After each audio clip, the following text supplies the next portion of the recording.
There was a young girl. She was 12 and a half years old, and she was walking in Bnei Brak. She was crying hysterically. And this old rabbi walks over to her and says, Sheifullah, why are you crying?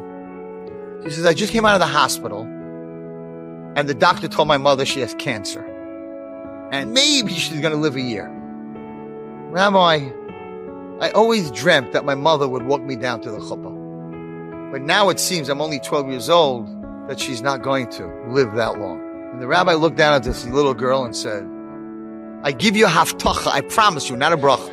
I promise you, your mother will walk down the chuppah with you together. Okay? The mother is living and living and living. Baruch Hashem, refuah shalema, nes. And now the girl turns 18. She's in Bnei Brak. They read her a shidduch, the best boy in Panovich.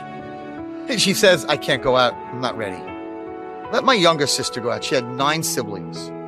Let my younger sister go out. Okay, all right. Sister goes out.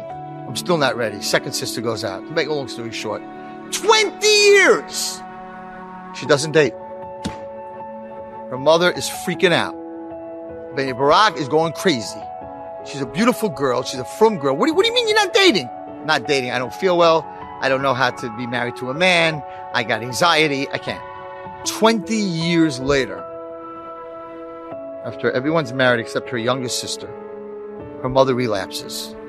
And her youngest sister says, I am not getting married before you. She was 20 years difference between the two of them. I'm not getting married unless you get married first. And the older girl, who's now 40, says to her younger sister, listen, mommy is very sick. I don't think it's fair if you wait for me. I don't think I'm going to get married. I need you to go out so at least mommy can be by your wedding.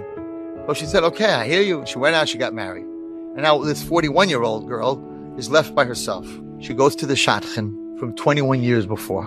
Is that boy in Panovich that you read me still single? I don't know. I'm not out of the shadchan business for a while, but I'll check it out. She goes to Panovich. Yeah. He went out, this didn't work, that didn't work, all kinds of stuff, broken engagement, nothing, didn't work. He's still single. Set him up with me. Sets him up, they like each other, they get married. Her mother, who was very, very sick, they wheel down to the chuppah with her, walks her down to the chuppah, Sheva brachos, 3 days. 3 days after the marriage, in the middle of Sheva brachos, the mother dies. In the middle of her Sheva brachos. They're sitting Shiva.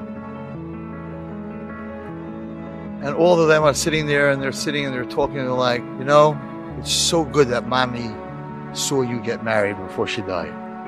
It's so good that Hashem did that. But you put mommy through 20 years of aggravation. Why didn't you go out? This boy was there for you all the time. She said, sisters and brothers, I never told you the story. But when I was 12 years old, there was an old rabbi that I met, and I was crying because that was the first time mommy was diagnosed with cancer. And he told me that he guaranteed me that mommy would walk down to my chuppah.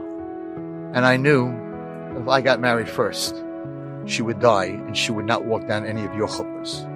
So I wanted to make sure that all of you had her by your weddings. So I waited to be last. Who was the rabbi?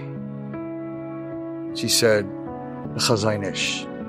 It was the Hazon Ich that gave her that bracha. 21 years, 9 times she went to the weddings of her siblings. She went through people saying that there's something wrong with her and she's not normal. And she didn't want to have her mother walk down by her and not by her sisters.